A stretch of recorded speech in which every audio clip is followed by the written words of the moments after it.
Okay. अज्ञानतिमिरान्धस्य ज्ञानाञ्जनशलाकया चक्षुरुन्मिलितं येन तस्मै श्रीगुरवे नमः।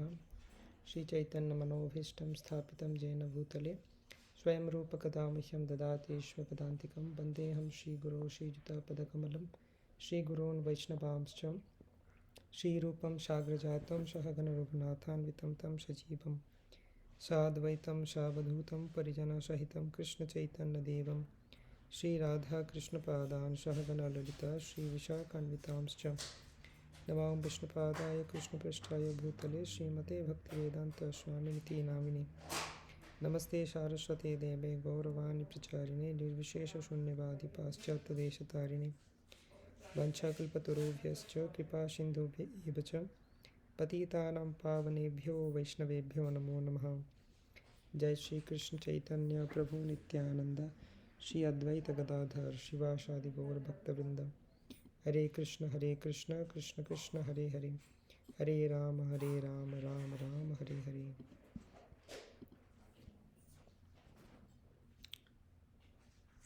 तो आदि लीला सेकेंड चैप्टर वर्स नंबर 47 पर्यंत।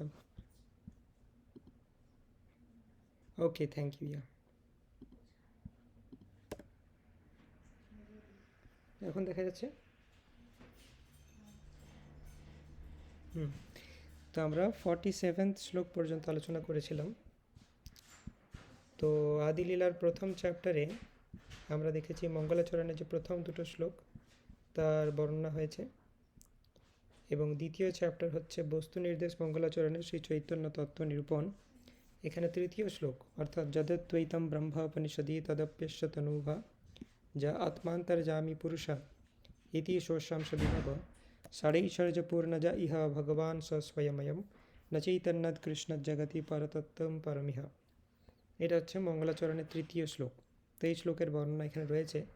তো বেসিক্যালি এই শ্লোকে কী বলা হচ্ছে যে যদ অদ্বৈতম ব্রহ্মোপনিষদি তদপ্যস্য তনুভা, চৈতন্য মহাপ্রভুর অঙ্গকান্তি হচ্ছে ব্রহ্ম, এবং যে আত্মান্তর্যামী পুরুষা ইতি শোষাংশ বিভব, চৈতন্য মহাপ্রভুর অংশ বিভব হচ্ছেন পরমাত্মা, যিনি সকলের হৃদয়ে রয়েছেন, এবং ষড় ঐশ্বর্যপূর্ণ যা ইহ ভগবান স্বয়ময়ম, এবং ষড় ঐশ্বর্য পরিপূর্ণ ভগবান শ্রীকৃষ্ণ তিনি চৈতন্য মহাপ্রভুর থেকে অভিন্ন।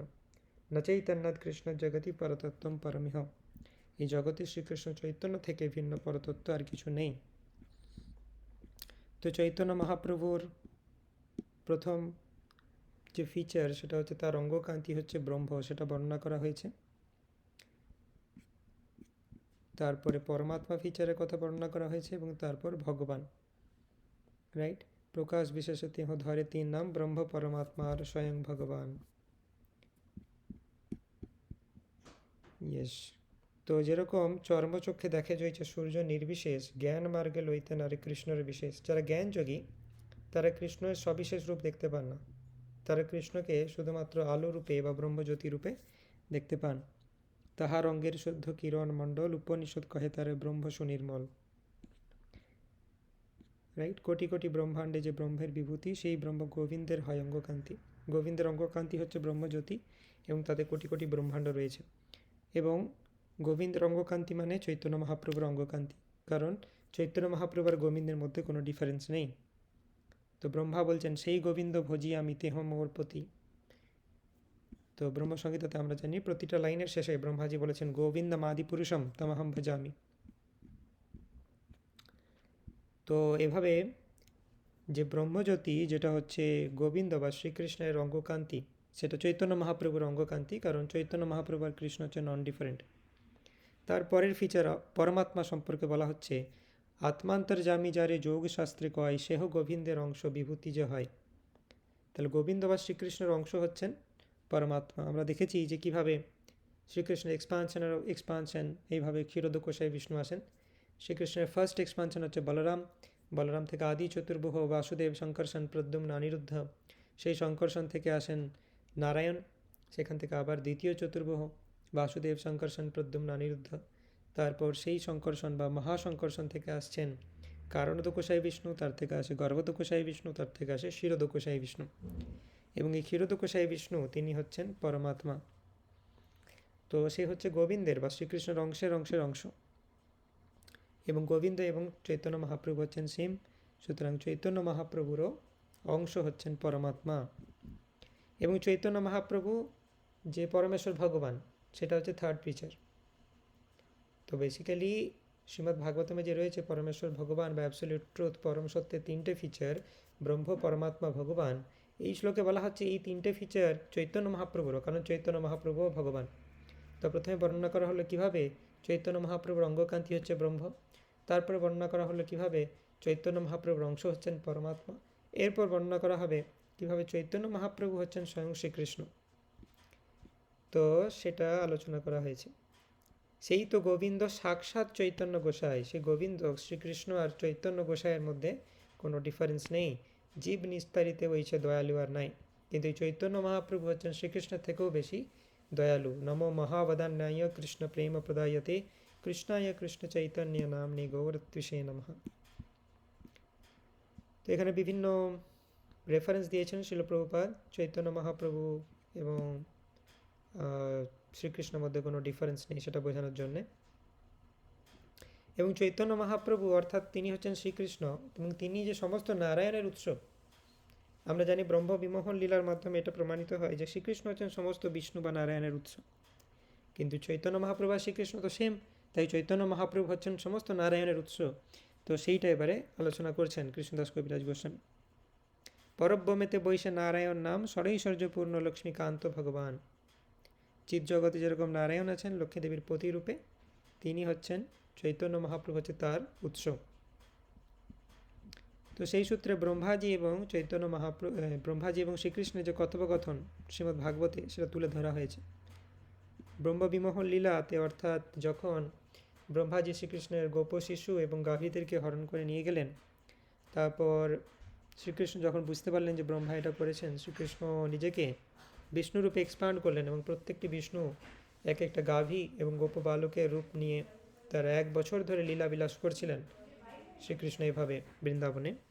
তো এই ঘটনা দেখে ব্রহ্মা স্তম্ভিত হয়ে গেছিলেন যেটা কীভাবে সম্ভব। তো তখন ব্রহ্মা রিয়েলাইজ করলেন যে শ্রীকৃষ্ণ, যাকে আমি একটা সাধারণ বালক ভেবেছিলাম, তিনি হচ্ছেন সমস্ত নারায়ণের উৎস। এবং এই লীলাটা হচ্ছে শ্রীমদ্ ভাগবতমের 10th ক্যান্টো 13th চ্যাপ্টারে বর্ণনা করা হয়েছে। তারপরের চ্যাপ্টারে 14th চ্যাপ্টারে ব্রহ্মাজি প্রেয়ার্স করছেন, ব্রহ্মাজি নিজের ভুল বুঝতে পেরে শ্রীকৃষ্ণের কাছে তিনি ক্ষমা চাইছেন। তো শ্রীকৃষ্ণ এবং ব্রহ্মার মধ্যে কথোপকথন আমরা আগের দিনে শেষ করেছিলাম ওই পয়েন্টে, তো সেটা এখানে বলা হচ্ছে। তো ব্রহ্মা বলছেন, হে অধীশ্বর, তুমি অখিল লোক সাক্ষী, তুমি হচ্ছে সকলের প্রিয় আত্মা, তাই তুমি কি আমার পিতা নারায়ণ নও? নর অর্থাৎ গর্ভত গোসাই বিষ্ণু, জাত জল হচ্ছে নার, তাতে যার অয়ন তিনি হচ্ছেন নারায়ণ। তিনি তোমার অঙ্গ অর্থাৎ অংশ। নারায়ণ হচ্ছে শ্রীকৃষ্ণের অংশ, মানে শ্রীকৃষ্ণ হচ্ছে নারায়ণের উৎস। তোমার অংশরূপ কারণদোকোসাই বিষ্ণু, ক্ষীরদোকোসাই বিষ্ণু এবং গর্ভদোকোসাই বিষ্ণু কেউই মায়ার অধীন নন, তারা সকলেই মায়াধীশ এবং মায়াতীত পরম সত্য।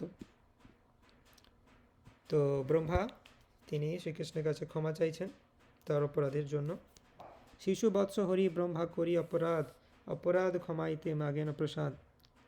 যাতে অপরাধ ক্ষমা করে দেন সেই জন্য তিনি কৃপা যাচনা করছেন বা শ্রীকৃষ্ণের কাছে তিনি স্তুতি করছেন, শ্রীকৃষ্ণকে বিভিন্ন প্রেয়ার্স করছেন যাতে শ্রীকৃষ্ণ তাকে ক্ষমা করে দেন। তোমার নাভি পদ্ম থেকে আমার জন্মোদয়, তুমি পিতা মাতা, আমি তোমার তনয়, আমি তোমার সন্তান, তোমার থেকে আমার সৃষ্টি, আমাকে ক্ষমা করে দাও। পিতা মাতা বালকের নালয় অপরাধ, অপরাধ ক্ষমা মোরে করহ প্রসাদ, অপরাধ ক্ষমা করে আমাকে তুমি কৃপা করো। তো ব্রহ্মা বলছেন যে তুমি হচ্ছ নারায়ণের উৎস। তখন কৃষ্ণ কি বলছেন? কৃষ্ণ কহেন, ব্রহ্মা তোমার পিতা নারায়ণ, আমি গোপ, তুমি কইছে আমার নন্দন। কৃষ্ণ বলছেন যে তোমার পিতা তো নারায়ণ। কৃষ্ণ অলরেডি তাকে ব্রহ্মাকে দেখিয়ে দিয়েছেন যে আমি সমস্ত নারায়ণের উৎস, কিন্তু তবু কৃষ্ণ মজা করছেন সব কিছু দেখিয়ে দেবার পরও। কৃষ্ণ বলছেন যে তোমার পিতা তো নারায়ণ আর আমি তো সামান্য গোপ বালক, তাহলে আমি কিভাবে তোমার পিতা হলাম? অর্থাৎ শ্রীকৃষ্ণ ব্যঙ্গ করেছেন ব্রহ্মাকে। ব্রহ্মা প্রথমে ভেবেছিলেন শ্রীকৃষ্ণ হচ্ছেন গোপ শিশু, তো শ্রীকৃষ্ণ এটা দেখিয়ে দিলেন যে আমি হচ্ছি সমস্ত বিষ্ণু অবতারের উৎস। তারপরে শ্রীকৃষ্ণ মজা করেছেন যে আমি তো একটা সাধারণ গোপ বালক, তুমি কি করে আমার পুত্র হতে পারো? তখন ব্রহ্মা বিভিন্ন লজিক দিচ্ছেন কি কারণ। ব্রহ্মা বলছেন তুমি কি না হও নারায়ণ, তুমি নারায়ণ শূন্য তাহার কারণ। তুমি কিভাবে নারায়ণ তার কারণ আমি বর্ণনা করছি। প্রথম রিজন হচ্ছে প্রাকৃত এবং অপ্রাকৃত জগতে যত জীব রয়েছে তাদের উৎস হচ্ছে তুমি, তাই তোমার থেকে সবাই সৃষ্টি হয়েছে, তাই তুমি নারায়ণ। ঠিক আছে, এবং এখানে অ্যানালজিও দিচ্ছেন, যেমন মাটি থেকে সমস্ত মাটির পাত্র তৈরি হয়, তাহলে মাটি হচ্ছে সমস্ত মাটির পাত্রের উৎস, সেরকম তুমি হচ্ছে সমস্ত জীবকুলের উৎস। সেটা প্রথম কারণ, তুমি কেন নারায়ণ। দ্বিতীয় কারণ, সেটা আলোচনা করা হচ্ছে যে পুরুষ অবতারের হচ্ছেন জীবের ঈশ্বর, অর্থাৎ কারণদোকসাই বিষ্ণু, গর্ভদোকসাই বিষ্ণু এবং ক্ষীরদোকসাই বিষ্ণু। কিন্তু তুমি হচ্ছ সকলের অধীশ্বর, সকলের পরম পিতা, এবং তুমি এই পুরুষ অবতারদেরও পালন করো, এই পুরুষ অবতারদেরও উৎস হচ্ছে তুমি, সেই জন্য তুমি হচ্ছ প্রকৃত নারায়ণ। এরপর তৃতীয় কারণ কি, এই জড়জগৎ চিৎজগতের সমস্ত জীবের অতীত বর্তমান ভবিষ্যতের সমস্ত কার্যকলাপ তুমি প্রত্যক্ষ করো, তাই হচ্ছে তুমি নারায়ণ। তো এরকম বিভিন্ন কারণ দিচ্ছেন কৃষ্ণকে যে তুমি নারায়ণ, আমি যেটা বলছি সেটা ঠিক, আমাকে আর ব্যঙ্গ করবেন না প্রভু, আমি ভুল করেছি, আমি সেটা বুঝতে পেরেছি। কৃষ্ণ তারপরেও মজা করে যাচ্ছেন। কৃষ্ণ কহেন, ব্রহ্মা তোমার না বুঝি বচন, জীব হৃদয় জলে বৈশে সেই নারায়ণ। ব্রহ্মা তুমি যে কি বলছো আমি বুঝতে পারছি না, নারায়ণ তো হচ্ছেন তিনি যিনি সমস্ত জীবের হৃদয়ে বিরাজ করেন, কারণ সমুদ্রে শয়ন করেন, আমি কিভাবে সেই নারায়ণ হতে পারি। তো 48 থেকে আমরা আজকে আলোচনা করব, যারা পড়তে চান তারা রেজ হ্যান্ড করতে পারেন। ওকে, লেটস বিগিন।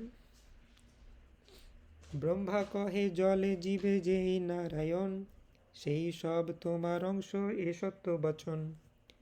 ব্রহ্মা উত্তর দিলেন, আমি যা বলেছি তা সত্য, কারণ সমুদ্রের জলে এবং জীবের হৃদয়ে যে নারায়ণ বিরাজ করেন তার হচ্ছেন তোমার অংশ প্রকাশ।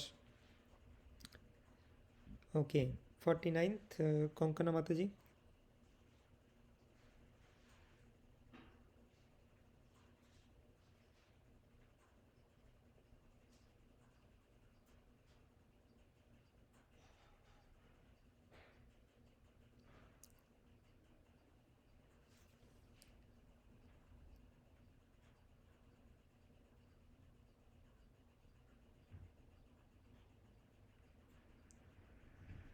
কন্টিনিউ।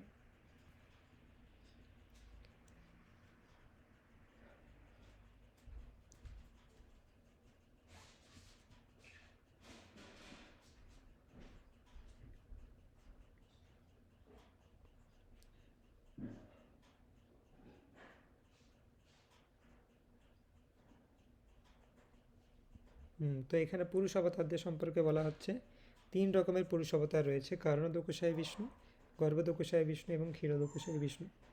কারণদোকসাই বিষ্ণুর দেহ থেকে কোটি কোটি ব্রহ্মাণ্ড নির্গত হয়, প্রত্যেকটি ব্রহ্মাণ্ডের মধ্যে কারণদোকসাই বিষ্ণু আবার গর্ভদোকসাই বিষ্ণুরূপে প্রবেশ করেন এবং সেই ব্রহ্মাণ্ডের 14 ভুবন সৃষ্টি করেন। গর্ভদোকসাই বিষ্ণুর নাভিপদ্ম থেকে ব্রহ্মার সৃষ্টি হয় এবং সব কিছু সৃষ্টির পর এই গর্ভদোকসাই বিষ্ণু তিনি ক্ষীরদোকসাই বিষ্ণু রূপ নিয়ে প্রত্যেকটি অনুপরমাণুতে তিনি বিরাজ করেন এবং প্রতিটি জীবের হৃদয়ে বিরাজ করেন। তো এরা তিনজনই হচ্ছে পরমাত্মা। আমরা যেটা জানি যে ক্ষীরদোকসাই বিষ্ণু হচ্ছেন পরমাত্মা, তো শুধু ক্ষীরদোকসাই বিষ্ণু নন, এরা তিনজনই 3 প্রকার পুরুষ অবতার, তিনজনই হচ্ছেন পরমাত্মা। তো কারণদোকসাই বিষ্ণুকে কি বলা যায়, সমস্ত ব্রহ্মাণ্ডের পরমাত্মা তিনি। গর্ভদোকসাই বিষ্ণুকে বলা যাচ্ছে একটা ব্রহ্মাণ্ডের পরমাত্মা তিনি। আর ক্ষীরদোকসাই বিষ্ণু হচ্ছেন প্রতিটি জীবের হৃদয়ে অবস্থিত পরমাত্মা এবং প্রত্যেকটি অনুপরমাণুর মধ্যে অবস্থিত পরমাত্মা। ওকে, কন্টিনিউ।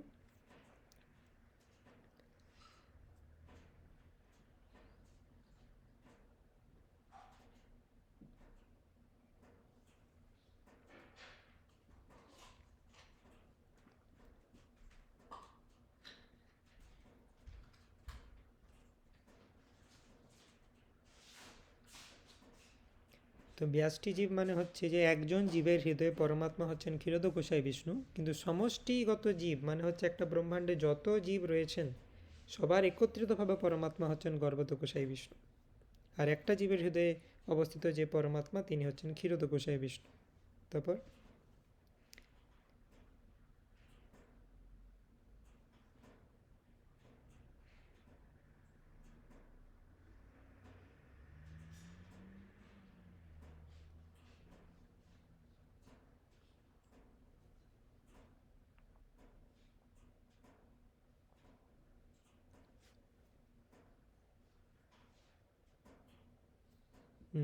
তো শ্রীকৃষ্ণ হচ্ছেন মায়াতীত, রাইট? এই সমস্ত পুরুষ অবতাররা তারা মেটেরিয়াল ওয়ার্ল্ডের সাথে ডাইরেক্টলি ডিল করেন, কিন্তু কৃষ্ণ তিনি গোলক বৃন্দাবনে তার ভক্তদের সাথে লীলা করছেন।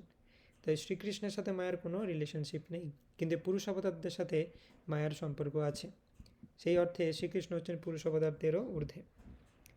শ্লোক 53-তে বলা হচ্ছে, রেফারেন্স দেওয়া হচ্ছে, বিরাট হিরণ্য গর্ভশ্চ কারণম চেত্যুপাধয় ঈশশ্চ যাত্রীভির্হীনম তুরিয়ম তৎপ্রচক্ষতে। শ্রীমদ্ ভাগবতের 11th ক্যান্টো থেকে রেফারেন্স দেওয়া হচ্ছে, এই জগতে ভগবান বিরাট, হিরণ্যগর্ভ, কারণ, এই তিন মায়া সম্বন্ধীয় উপাধিযুক্ত, কিন্তু এই তিনটি উপাধির অতীত চতুর্থ স্তরে ভগবানের যে চরম স্থিতি তাকে বলা হয় তুরীয়। অর্থাৎ এই চতুর্থ স্তর মানে হচ্ছে গোলক বৃন্দাবনে যে ভগবান রয়েছেন সেই স্তর। মেটেরিয়াল ওয়ার্ল্ডেও ভগবানের বিভিন্ন এক্সপানশন রয়েছেন, কারণোদকশায়ী বিষ্ণু যিনি সমস্ত কিছুর কারণ, হিরণ্যগর্ভ বা গর্ভোদকশায়ী বিষ্ণু এবং বিরাট রূপ ভগবানের, এগুলো মেটেরিয়াল ওয়ার্ল্ডে রয়েছে। কিন্তু এর ঊর্ধ্বেও ভগবানের যে শ্রীকৃষ্ণের যে অরিজিনাল রূপ বৃন্দাবন কৃষ্ণ, সেটা হচ্ছে চতুর্থ স্তর, যেটাতে কোনো মায়ের সাথে তার কোনো সম্পর্ক নেই। কন্টিনিউ 54।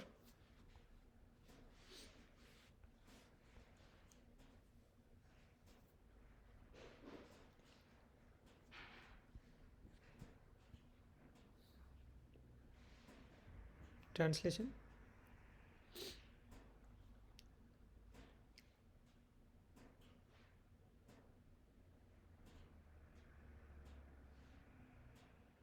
ইয়েস।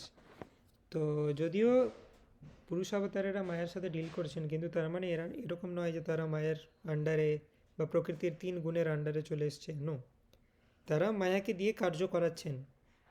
কারণোদকশায়ী বিষ্ণু সমস্ত জীবকে এই মেটেরিয়াল নেচারের অর্থাৎ প্রকৃতির গর্ভে তিনি সঞ্চার করছেন, প্রকৃতিকে দিয়ে তিনি কাজ করাচ্ছেন, কিন্তু তার মানে এমন নয় যে তিনি মায়ার আন্ডারে হয়ে গেছেন।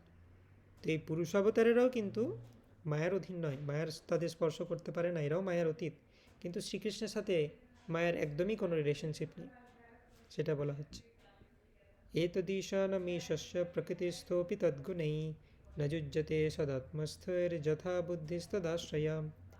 জড়া প্রকৃতিতে অবস্থিত হওয়া সত্ত্বেও প্রকৃতির গুণের বশীভূত না হওয়াই হচ্ছে ভগবানের ঐশ্বর্য। তো এটাই হচ্ছে ভগবানের স্পেশালিটি। যদি ভগবানও মায়ার দ্বারা তিনি কলুষিত হতেন, তাহলে তিনি কিভাবে ভগবান থাকতেন? তো এটাই হচ্ছে মায়াবাদ সিদ্ধান্তের একটা অন্যতম ত্রুটি।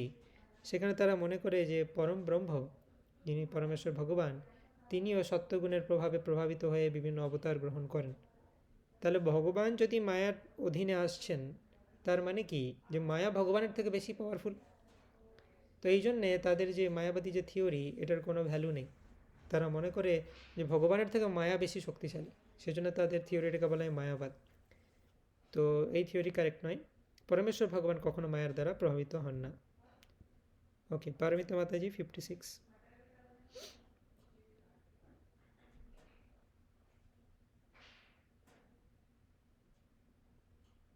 হরে কৃষ্ণ। পারমিতা মাতাজি মিউট আছে। হরে কৃষ্ণ, প্রণাম।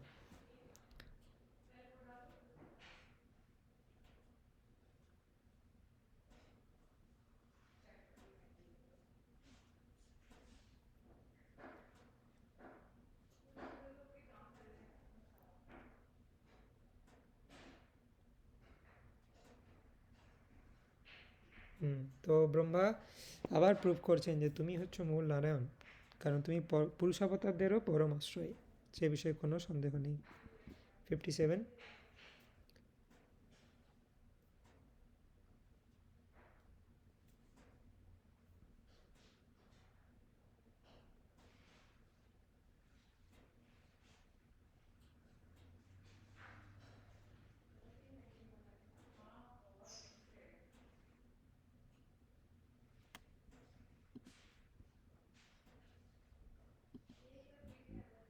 ইয়েস, তারপর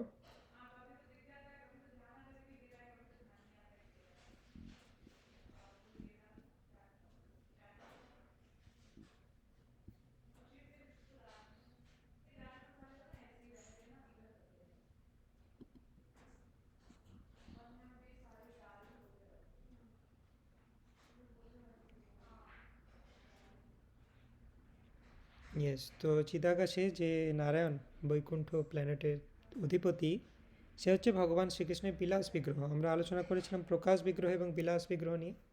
প্রকাশ বিগ্রহ মানে হচ্ছে শ্রীকৃষ্ণ যখন আইডেন্টিক্যাল ফর্মে নিজেকে এক্সপ্যান্ড করেন, যেমন দ্বারকাতে তিনি 16,108 রূপে নিজেকে বিস্তার করে তার যে 16,108 রানী তাদের সাথে থাকতেন, দ্বারকার যে মহিষী।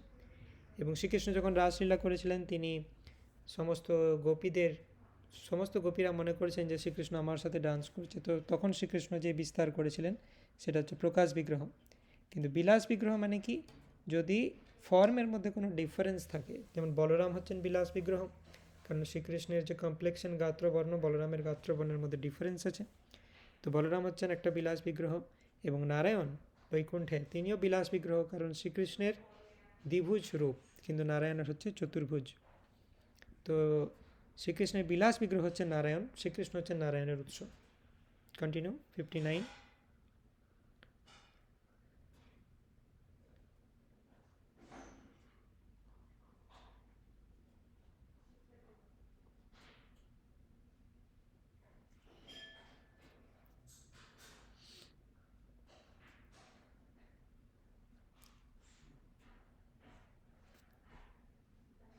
তো এখানে 30 নম্বর শ্লোক বলতে কোন শ্লোকের কথা বলা হয়েছে? এইটা হচ্ছে 30 নম্বর শ্লোক। নারায়ণস্তম নাহি সর্বদেহিনা আত্মসধীশা অখিললোক সাক্ষী নারায়ণঙ্গম নরভূজলয়ান্ত তচ্চাপি সত্যম নততৈব মায়া। তো এখানে এই শ্লোকে কি বলা হচ্ছে? নারায়ণাঙ্গম, অর্থাৎ নারায়ণ হচ্ছে শ্রীকৃষ্ণের অঙ্গ বা অংশ। শ্রীকৃষ্ণ হচ্ছেন সমস্ত নারায়ণ বা সমস্ত বিষ্ণুর উৎস। এটাই হচ্ছে শ্রীমদ্ ভাগবতের সার, এবং এটা হচ্ছে শ্রীমদ্ ভাগবতের পরিভাষা রূপে সর্বত্র ব্যবহার করা যায়। কন্টিনিউ।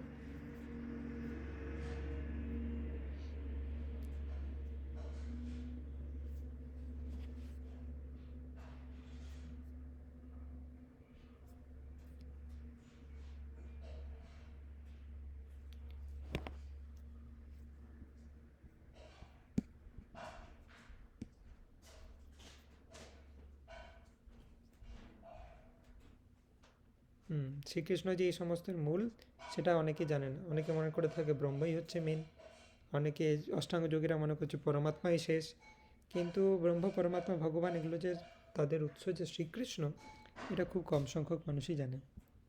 নেক্সট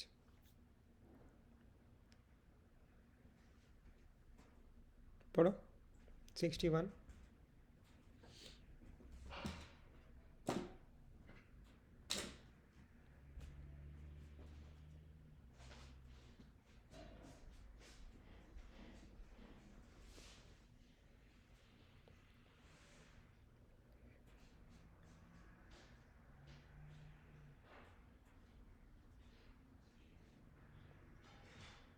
তো এখানে প্রভুপাদ বলছেন, তথাগত কোনো কোনো পণ্ডিতেরা বলে যেহেতু নারায়ণের 4টি হাত রয়েছে এবং শ্রীকৃষ্ণের 2টি হাত রয়েছে, তাই নারায়ণ হচ্ছেন আদিপুরুষ ভগবান, যার থেকে কৃষ্ণ অবতার রূপে প্রকাশিত হয়েছেন। কিন্তু অ্যাকচুয়ালি জিনিসটা ডিফারেন্ট। কৃষ্ণ হচ্ছেন নারায়ণের উৎস, যার থেকে নারায়ণ এসেছে কৃষ্ণ থেকে। তো সাধারণ মানুষ একটা বোকা বোকা লজিক দেয় যে যেহেতু নারায়ণের 4টে হাত আছে মানে অনেক কিছু আছে তার মধ্যে, অস্ত্র শস্ত্র, তাই নারায়ণ হচ্ছেন ভগবান। আর এই কৃষ্ণ সাধারণ মানুষের মধ্যে 2টো হাত, তাই কৃষ্ণ হচ্ছে নারায়ণের অবতার। কিন্তু কৃষ্ণ হচ্ছেন নারায়ণের উৎস, নারায়ণ হচ্ছে কৃষ্ণের অবতার। এই ধরনের নির্বোধ পণ্ডিতেরা পরমতত্ত্বের বিবিধ প্রকার সম্পর্কে সম্পূর্ণ অজ্ঞ। ওকে, সোমা মাতাজি 62।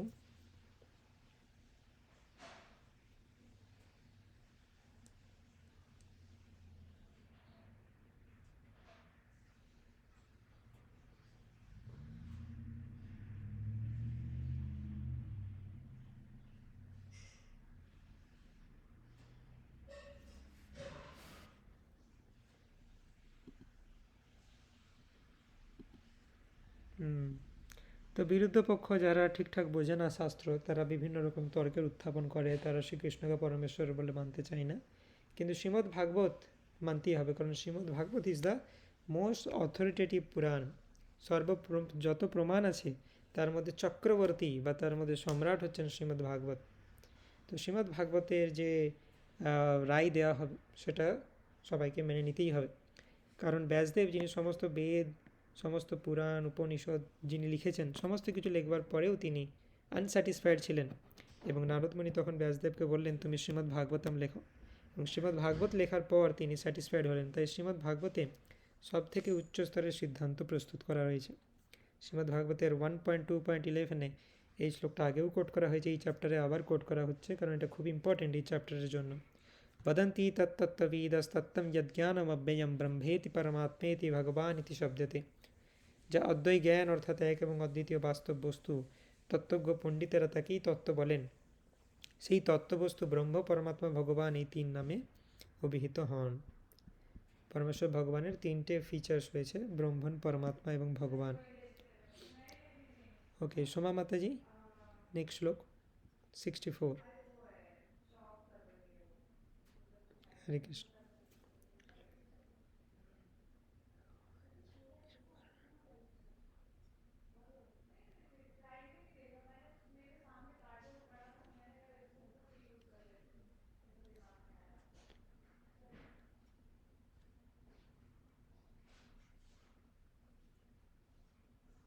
একই মুখ্য তত্ত্ব অর্থাৎ শ্রীকৃষ্ণ তিনি তিনটে তত্ত্বরূপে জ্ঞাত হন তিন বিভিন্ন ধরনের স্তরের মানুষের কাছে।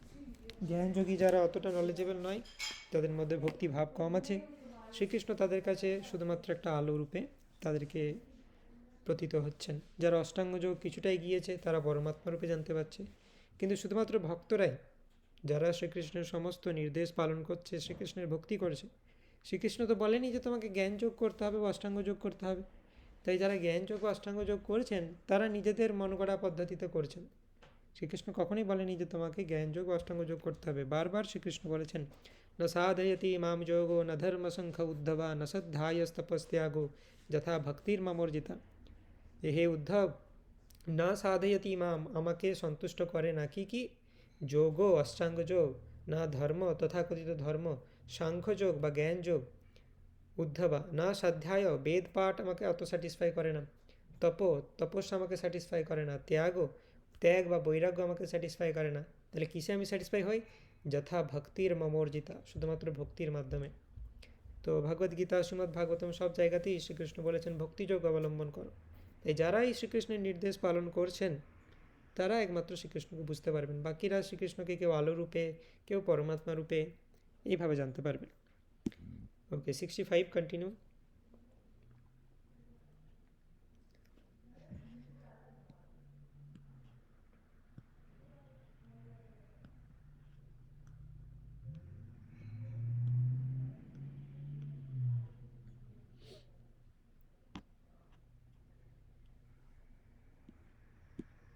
হুম, 66।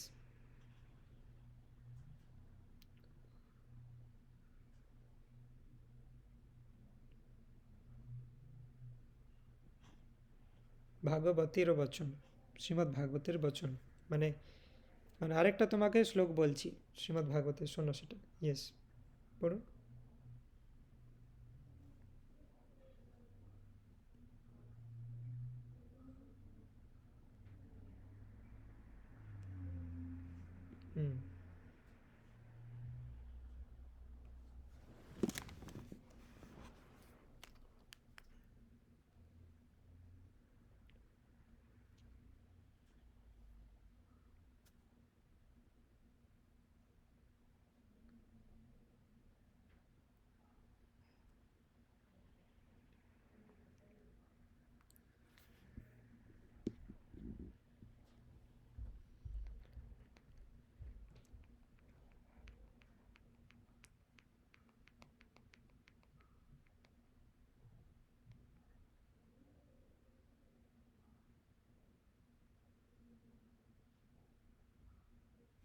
হুম তো এখানেও এমফ্যাটিক্যালি কি বলা হয়েছে? তো এই শ্লোকটা কোথা থেকে আসছে? শ্রীমদ্ ভাগবতের ফার্স্ট ক্যান্টো 3rd চ্যাপ্টার। তো 3rd চ্যাপ্টারে কি প্রসঙ্গে আলোচনা করা হয়েছিল? শ্রীমদ্ ভাগবতের প্রথম চ্যাপ্টারে নৈমিষারণ্যের ঋষিগণ 6টি প্রশ্ন করেছিলেন সুত গোস্বামীর কাছে। দ্বিতীয় অধ্যায়ে 4টি প্রশ্নের উত্তর দিয়েছিলেন, তৃতীয় অধ্যায়ে আরও বাকি 2টো প্রশ্নের উত্তর দিয়েছিলেন। তো তৃতীয় অধ্যায়ে যে যে প্রশ্নের উত্তর দেওয়া হয়েছিল সেটা কি কি? ভগবানের লীলা অবতারদের বর্ণনা এবং কৃষ্ণ তার ধামে প্রত্যাবর্তনের পর ধর্ম কার আশ্রয় নেবে, এই দুটো প্রশ্ন উত্তর দেওয়া হয়েছে 3rd চ্যাপ্টারে। তো তো সেই থার্ড চ্যাপ্টারের প্রথম ভাগে যখন লীলা অবতারদের বর্ণনা করা হচ্ছে, তো সমস্ত লীলা অবতার 22টি লীলা অবতারের সংক্ষিপ্ত বর্ণনা করা হয়। তার মধ্যে শ্রীকৃষ্ণকেও গণনা করা হয় 22টি লীলা অবতারের মধ্যে। তারপরে সুত গোস্বামী আলাদা করে শ্রীকৃষ্ণের পজিশন মেনশন করেন যে এত সমস্ত লীলা অবতার বর্ণনা করলাম, তার মধ্যে শ্রীকৃষ্ণের কথা বর্ণনা করেছি, কিন্তু তার মানে এটা ভেবে নিলে হবে না যে শ্রীকৃষ্ণ এদের মতো একটা লীলা অবতার। শ্রীকৃষ্ণের অ্যাকচুয়াল পজিশন কি, তার জন্য তিনি সমস্ত লীলা অবতার বর্ণনা করার পর এই শ্লোক বলছেন, এতে চমসকলা পুংস কৃষ্ণস্তু ভগবান স্বয়ং। মোস্ট ইম্পর্টেন্ট টার্মিনোলজি এখানে, কৃষ্ণস্তু ভগবান স্বয়ং। এত সমস্ত কিছু যা আমি ব্যাখ্যা করলাম, এতে চ অংশ কলা পুংস, এরা হচ্ছে হয় শ্রীকৃষ্ণের অংশ, না হলে কলা। কিন্তু কৃষ্ণ কিন্তু কোনো অংশ বা কলা নয়, তিনি হচ্ছেন কৃষ্ণস্তু ভগবান স্বয়ং, তিনি হচ্ছেন পরম ভগবান। ইন্দ্রারি ব্যাকুলম লোকম মীড়য়ন্তি যুগে যুগে।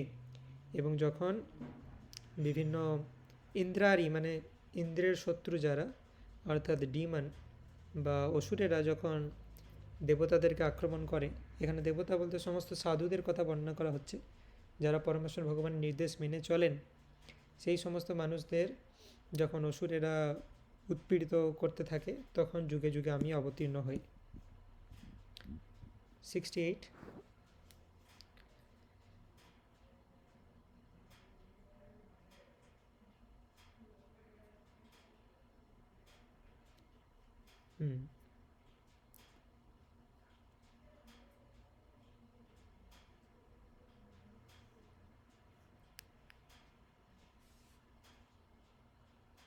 ইয়েস, তো আমি যেটা বলছিলাম, থার্ড চ্যাপ্টারের শুরুতে সমস্ত লীলা অবতারদের বর্ণনার সাথে সাথে শ্রীকৃষ্ণেরও বর্ণনা করা হয়েছে। তার মধ্যে কৃষ্ণচন্দ্রকেও গণনা করেছেন, কিন্তু তারপরে সুত গোস্বামী একটা ভয় পেল যে আমি শ্রীকৃষ্ণকে লীলা অবতারদের মধ্যে গণনা করে দিলাম, তাহলে লোকজন যদি ভাবে যে শ্রীকৃষ্ণ একটা লীলা অবতার, তাহলে তো আমার অপরাধ হয়ে যাবে। তো তারপরে শ্লোকে সেটা বলছে।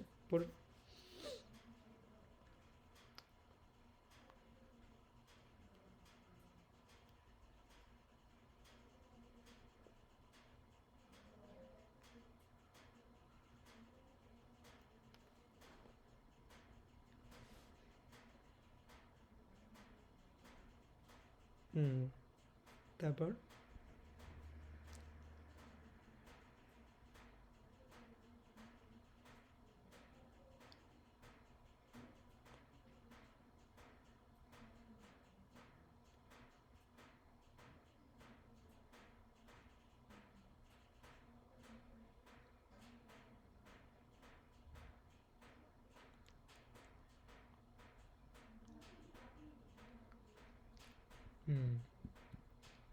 ওকে, 71।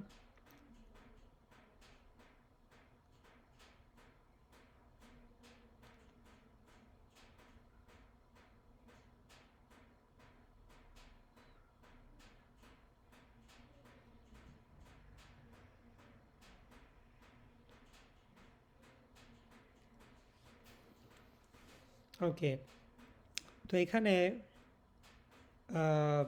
আমরা যদি ফরম্যাটটা দেখি যে কি ফরম্যাটে কৃষ্ণদাস কবিরাজ গোস্বামী আমাদেরকে এটা উপস্থাপন করছেন, তো এটা এখান থেকে সূত্রপাত হয়েছে। যখন ব্রহ্মার শ্রীকৃষ্ণের কথোপকথন হলো, তারপর শ্রীকৃষ্ণ মানে ব্রহ্মা প্রুভ করলেন যে আপনি হচ্ছেন সমস্ত নারায়ণের উৎস। তারপর এখানে 60 শ্লোকে কি বলা হচ্ছে, ব্রহ্ম আত্মা ভগবান কৃষ্ণের বিহার, এর অর্থ না জানি মূর্খ অর্থ করে আর। তো কোনো মূর্খ সে বলতে পারে যে শ্রীকৃষ্ণ ভগবান নন, নারায়ণ হচ্ছে ভগবান। তো কৃষ্ণদাস কবিরাজ গোস্বামী আমাদেরকে সেই ফরম্যাটে লজিক দিচ্ছেন যে যদি কোনো মূর্খ তোমাকে বলে যে কিভাবে কৃষ্ণ ভগবান নয়, নারায়ণ ভগবান, তুমি তাকে কি উত্তর দিবে। তো আমরা যদি চৈতন্য চরিতামৃত পড়ি, তাহলে আমরা দেখতে পাচ্ছি প্রিচিং কিভাবে করতে হয় সেটা কৃষ্ণদাস কবিরাজ গোস্বামী হাতে ধরে শিখিয়ে দিচ্ছেন আমাদের। যে তুমি যখন এই কথাটা বলবে, বিরুদ্ধ পক্ষ এটা বলতে পারে, তার উত্তরে এইটা বলবে, তখন বিরুদ্ধ পক্ষ আবার এই লজিক দিতে পারে, তার উত্তরে এই লজিক দেবে তুমি। তাই চৈতন্য চরিতামৃতে কী নেই, হাতে ধরে কৃষ্ণদাস কবিরাজ গোস্বামী আমাদেরকে কীভাবে প্রচার করতে হবে শেখাচ্ছেন। তো অবতারী নারায়ণ কৃষ্ণ অবতার, তেহ চতুর্ভুজ ইহ মনুষ্য আকার। তো কৃষ্ণ কবিরাজ গোস্বামী বলছেন তারা মূর্খের মতো এরকম লজিক দেবে তোমাকে, তুমি যখন প্রচার করতে যাবে যে কৃষ্ণের তো 2টো হাত, নারায়ণের তো 4টা হাত, তখন কি বলবে? তো এই মতে নানা রূপ করে পূর্বপক্ষ, এখানে পূর্বপক্ষ মানে হচ্ছে মূর্খের দল, তারা তোমাকে এই লজিক দেবে। তখন তুমি কি করবে? তাহারে নির্জিতে ভাগবত পদ্য দক্ষ, তখন তুমি ভাগবতকে কোট করবে সেই সমস্ত মূর্খদের চুপ করানোর জন্য, সঙ্গে সঙ্গে এই শ্লোক কোট করবে। বদন্তি তত্ত্ববিদস্তত্ত্বম যজ্ঞানম অব্যয়ম ব্রহ্মেতি পরমাত্মেতি ভগবান ইতি শব্দতে। তারপর শুনো ভাই, ভাই মানে কে? শুনো ভাই মানে বলতে চাইছেন কৃষ্ণদাস কবিরাজ গোস্বামী যে একজন প্রিচার তিনি যখন যাবেন তো মূর্খদের দলকে তিনি বলবেন যে শুনো ভাই, এই শ্লোকের অর্থ তোমাকে বলছি। তো কীভাবে প্রচার করতে হবে সেটা কৃষ্ণদাস কবিরাজ গোস্বামী এখানে বর্ণনা করেছেন। এই শ্লোকের অর্থে তুমি হইলা নির্বাচন, নির্বাচন মানে তোমার আর কিছু বলার নেই। যখন তুমি এই বদন্তি তত্ত্ববিদ শ্রীমদ্ ভাগবতের শ্লোকটি কোট করে দিবে তখন মূর্খের দলের আর কিছু বলার থাকবে না। তখন তুমি তাদেরকে আরও চুপ করার জন্য আরেকটা ভাগবতের শ্লোক কোট করবে। সেই শ্লোকটা কি? এতে চমসকলা পুংস কৃষ্ণস্তু ভগবান স্বয়ং ইন্দ্রারি ব্যাকুলম লোকা মিড়িয়ন্তি যুগে যুগে।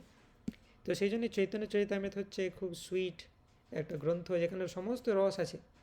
মানে বেসিক্যালি আমরা যেমন কৃষ্ণদাস কবিরাজ গোস্বামীর কাছে টিউশন পড়ছি, যে কৃষ্ণদাস কবিরাজ গোস্বামী আমাদের কাউন্সিলার, তার কাছে এসেছি যে প্রভু আমরা এরকম প্রচার করতে গেছিলাম, কয়েকজন মূর্খ আমাদেরকে বলছে যে শ্রীকৃষ্ণ ভগবান নয়, তাদেরকে কি বলবো?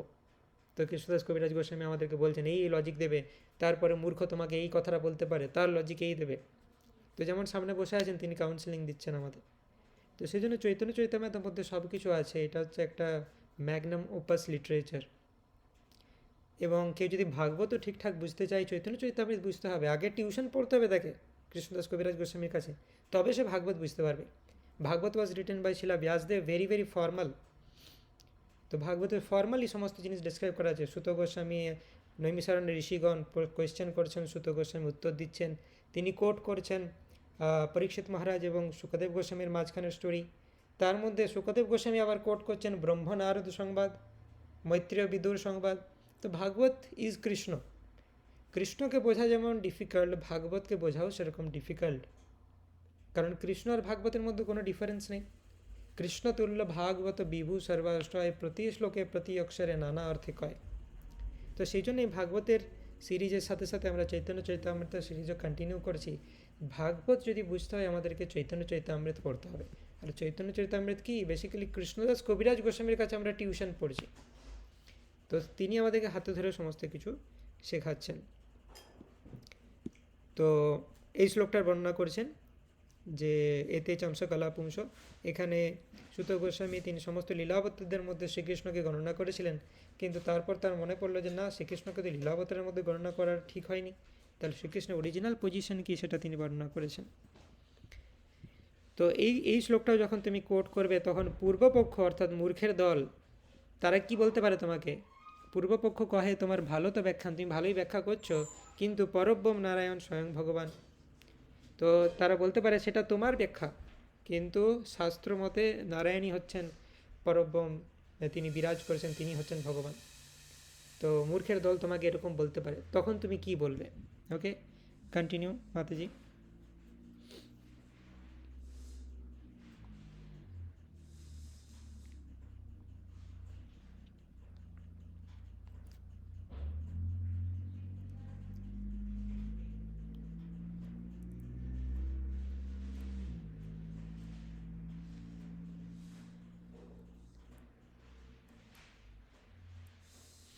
তো মূর্খের দল এরকম বলতে পারে যে সেই নারায়ণই কৃষ্ণরূপে এসে লীলাবিলাস করেছেন, তাই নারায়ণ হচ্ছেন ভগবান, মানে কৃষ্ণ নারায়ণের উৎস এটা মানতে চাইছেন না মূর্খের দল। তো তখন কি বলতে হবে? 73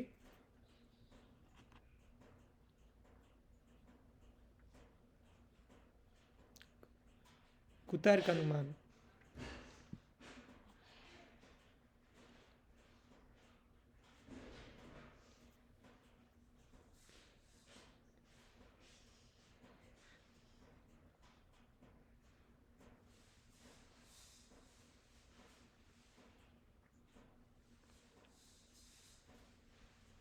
ইয়েস।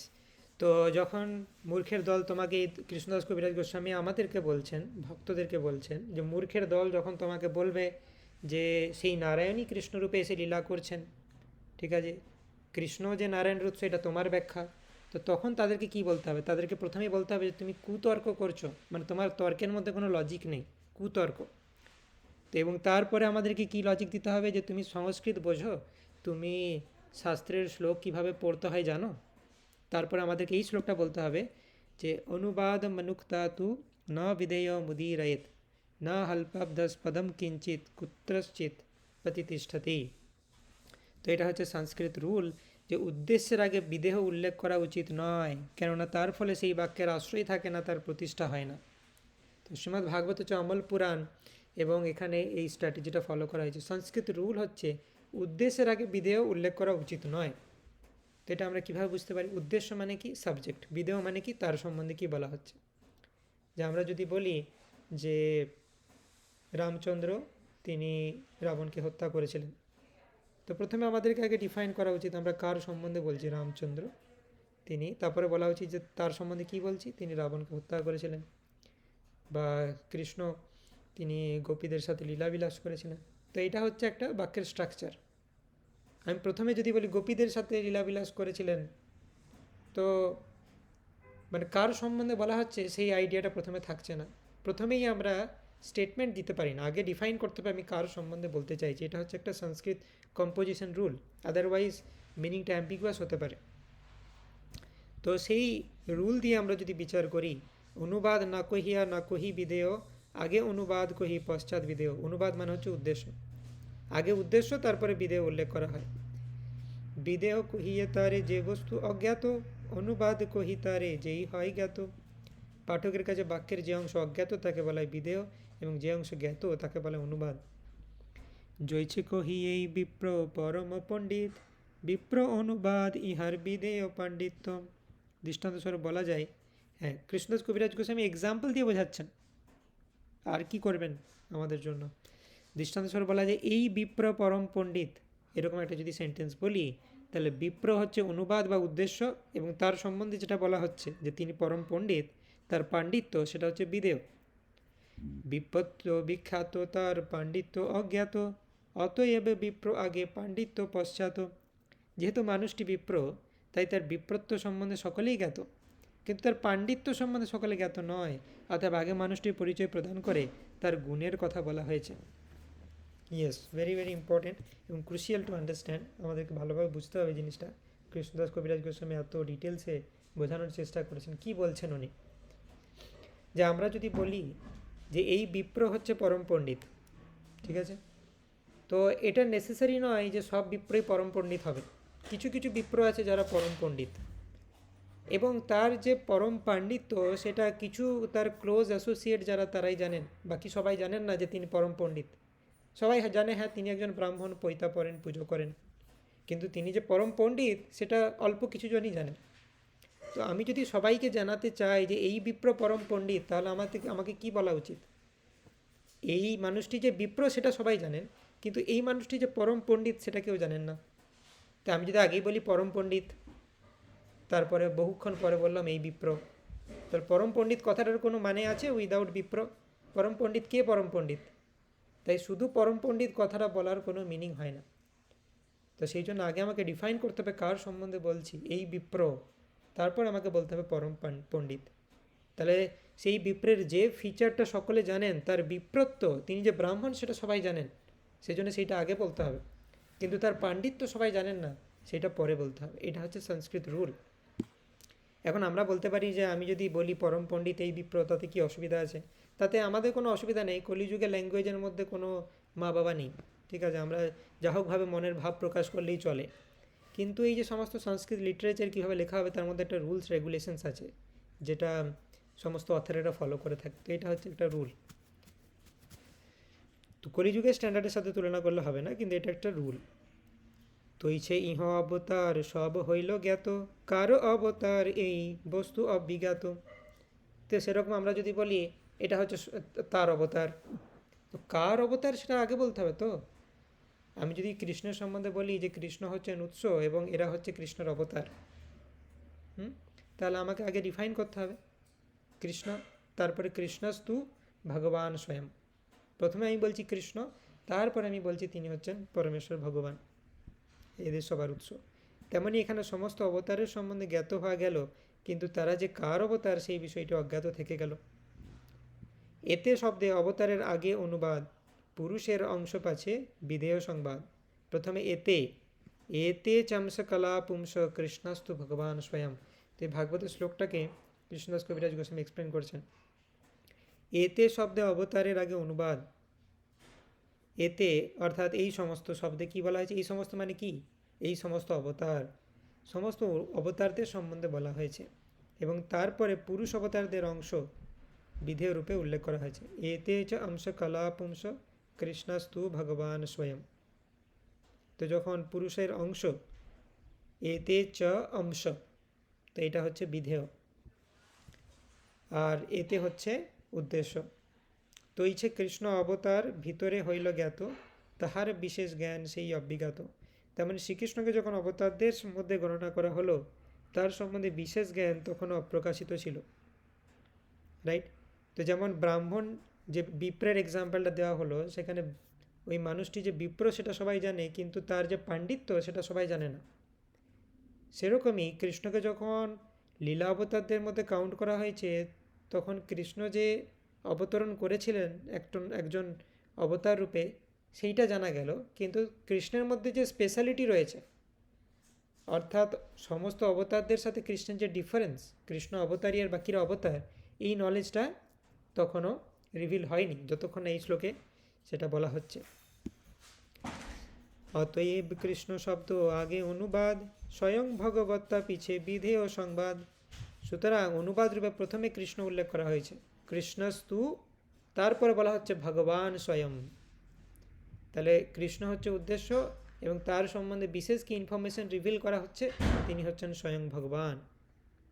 তাহলে কৃষ্ণ হচ্ছে সাবজেক্ট, এবং তার সম্বন্ধে বলা হচ্ছে যে অবজেক্ট হচ্ছে স্বয়ং ভগবান। তাই কেউ যদি বলে এই শ্লোকটাকে মিস ইন্টারপ্রেট করে, এতে চংস কলা পুংস কৃষ্ণস্তু ভগবান স্বয়ং, অর্থাৎ অংশ হচ্ছেন শ্রীকৃষ্ণ, কেউ যদি এইভাবে ব্যাখ্যা করার চেষ্টা করে যে অংশ হচ্ছেন শ্রীকৃষ্ণ এবং নারায়ণ হচ্ছে উৎস, এতে চ অংশ কলা পুংস কৃষ্ণ, কারণ অংশ কথাটা আগে আসছে, কৃষ্ণ পরে আসছে। তাই কেউ যদি এভাবে ব্যাখ্যা করার চেষ্টা করে যে অংশ হচ্ছেন শ্রীকৃষ্ণ, সেটা সংস্কৃত গ্রামার অনুযায়ী ভুল, কারণ বিধেয় কখনো আসতে পারে না উদ্দেশ্যের আগে। তাই অংশ হচ্ছে বিধেয় আর কৃষ্ণ হচ্ছে উদ্দেশ্য, এটা কখনো হতে পারে না, কারণ বিধেয় কখনো উদ্দেশ্যের আগে আসতে পারে না। কিন্তু কৃষ্ণস্তু ভগবান স্বয়ং, এটা হতে পারে, কৃষ্ণ আগে এসেছে, তারপরে স্বয়ং ভগবান এসেছে। তো জিনিসটাকে আমি আরেকবার সহজভাবে এক্সপ্লেন করি।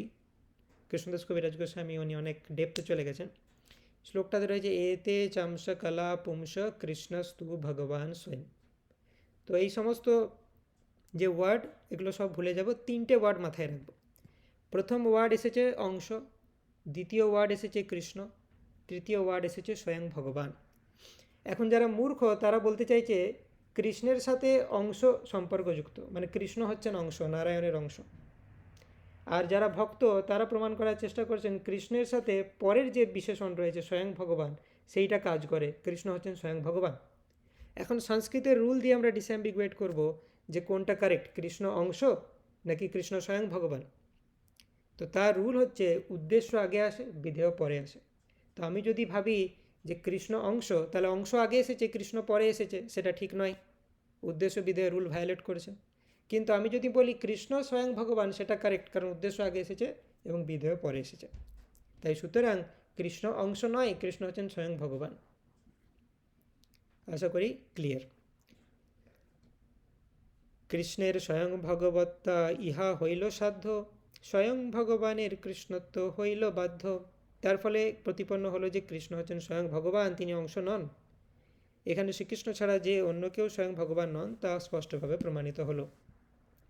কৃষ্ণ যদি অংশ হইত অংশী নারায়ণ, তবে বিপরীত হতো সুতের বচন।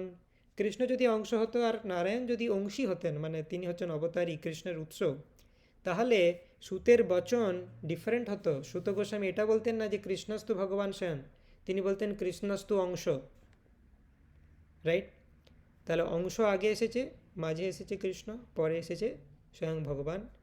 রুল হচ্ছে উদ্দেশ্য আগে আসবে, বিধেয় পরে আসবে, এই রুল অনুযায়ী কৃষ্ণের সাথে স্বয়ং ভগবানটাই ম্যাচ করছে, কৃষ্ণের সাথে অংশ ম্যাচ করছে না, তাই কৃষ্ণ হচ্ছেন স্বয়ং ভগবান। এইভাবে সংস্কৃত রুল দিয়ে আমরা প্রমাণ করতে পারি যে সুত গোস্বামী এই ভাগবতমের যে শ্লোক বলেছে তার প্রকৃত ব্যাখ্যা এটাই যে কৃষ্ণ হচ্ছেন সমস্ত নারায়ণের উৎস, এমনটা নয় যে নারায়ণ হচ্ছেন শ্রীকৃষ্ণের উৎস। নারায়ণ অংশী যে স্বয়ং ভগবান, তেহ শ্রীকৃষ্ণ ওইছে করিত ব্যাখ্যান। যদি উল্টোটা হতো, মানে যদি নারায়ণ শ্রীকৃষ্ণের অংশ হতেন, তাহলে সুত গোস্বামী উল্টোভাবে ব্যাখ্যা করতেন, তিনি অংশ কথাটা শ্রীকৃষ্ণের পরে বলতেন, রাইট? তো এটা নয়, আসল সত্য হচ্ছে কৃষ্ণ স্বয়ং ভগবান, তাই কৃষ্ণের পরে স্বয়ং ভগবান রয়েছে। কৃষ্ণস্তু ভগবান স্বয়ং। ভ্রম প্রমাদ বিপ্রলিপ্সা করোনা পাটব, আচার্য বিজ্ঞ বাক্যে নাহি দোষ এই সব। বিজ্ঞ ঋষি বা আচার্যদের বাক্যে ভ্রম প্রমাদ বিপ্রলিপ্সা করোনা পাটব, অর্থাৎ এই চারটে হচ্ছে মানুষের সৃষ্ট দোষ, মনুষ্য সৃষ্ট দোষ। এগুলো আচার্যদের বাক্যে থাকে না, যেমন ব্যাসদেব, শিল শুকদেব গোস্বামী, শিল সুত গোস্বামী বা তার পরম্পরার ধারে ছিল প্রভুপাদ, এদের বাক্যে কখনো এই ভুলগুলো থাকে না।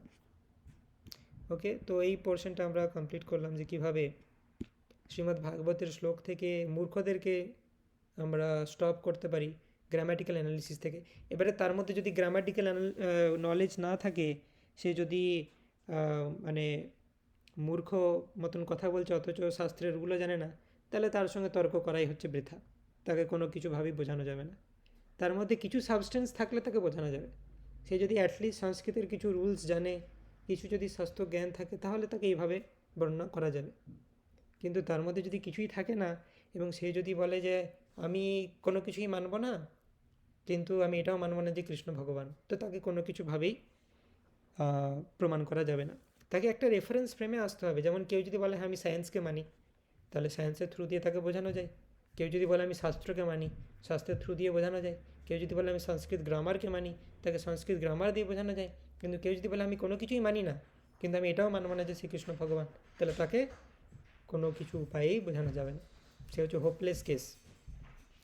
তো এই সমস্ত কেসের পেছনে আমাদের সময় নষ্ট করার দরকার নেই, কারণ শ্রীমদ্ ভাগবতমে বর্ণনা করা হয়েছে একজন প্রচারকের চারটে কোয়ালিটি থাকবে: প্রেম, মৈত্রী, কৃপা, উপেক্ষা।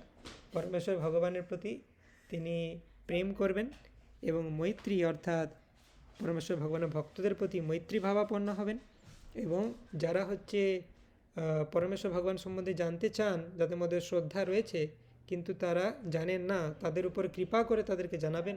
আর যারা হচ্ছে এই ধরনের মূর্খ বা যারা অহেতুক কুতর্ক করে, তাদেরকে অ্যাভয়েড করা, উপেক্ষা করতে হবে। প্রেম, মৈত্রী, কৃপা, উপেক্ষা। পরমেশ্বর ভগবানের প্রতি প্রেম, ভক্তদের প্রতি মৈত্রী, যারা অজ্ঞানী তাদের প্রতি কৃপা করে তাদেরকে জ্ঞান প্রদান, আর যারা এনভিয়াস এবং যারা কুতার্কিক তাদেরকে উপেক্ষা করতে হবে।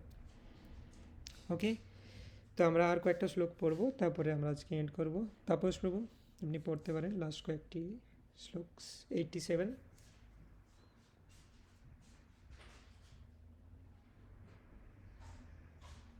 তাপস প্রভু। হরে কৃষ্ণ। ধন্যবাদ প্রভু।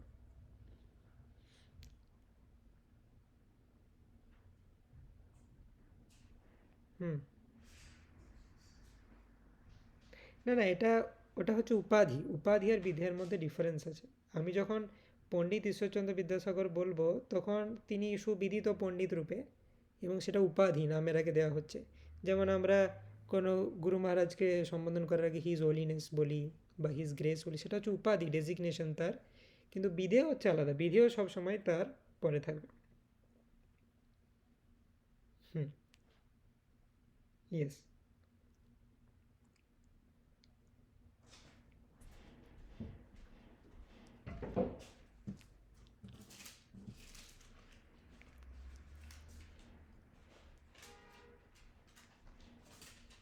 তো এই যে রাগ করছো মানে কি বলতে চাইছেন?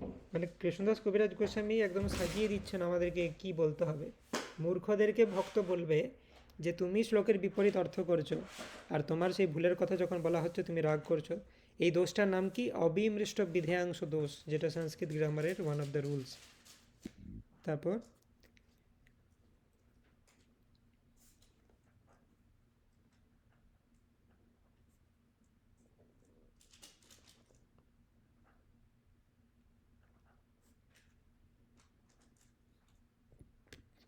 তো পরমেশ্বর ভগবান শ্রীকৃষ্ণ থেকে নারায়ণ এসেছেন, নারায়ণের যে ভগবত্তা তার উৎস হচ্ছে শ্রীকৃষ্ণের ভগবত্তা।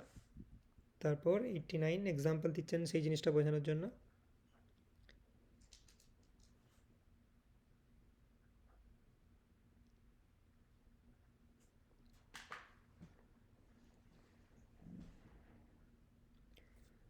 তো এটা ব্রহ্মসংহিতাতে বর্ণনা করা হয়েছে।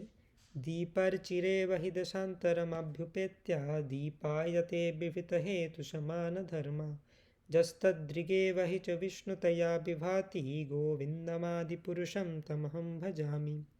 একটা দ্বীপ থেকে আমরা যখন আরও 10টা দ্বীপকে প্রজ্বলন করব, জ্বলে যাবার পর সবাই একই আলো দেবে, কিন্তু তবুও একটা দ্বীপ হচ্ছে বাকি সমস্ত 10টা দ্বীপের উৎস। সেরকম শ্রীকৃষ্ণ থেকে অসংখ্য লীলা অবতার এসেছেন, প্রত্যেকেই বিষ্ণু তত্ত্ব, প্রত্যেকেই সমশক্তি সম্পন্ন, কিন্তু তাদের উৎস হচ্ছেন শ্রীকৃষ্ণ। ওকে, 90।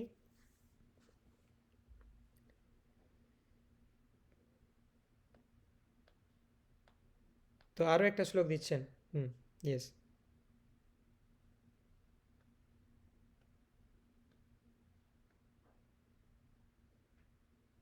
হ্যাঁ, তো এই শ্লোকটাতে আমরা পরের দিন কন্টিনিউ করব। এটা হচ্ছে শ্রীমদ্ ভাগবতের 10 সাবজেক্ট ম্যাটার কী কী আলোচনা করা হয়েছে, এবং 10th টপিক বা আশ্রয়, সে হচ্ছে অন্য সমস্ত টপিকের মূল, এবং সে আশ্রয় রিপ্রেজেন্ট শ্রীকৃষ্ণ। এই সমস্ত বিষয়ে আমরা আলোচনা করব নেক্সট দিন।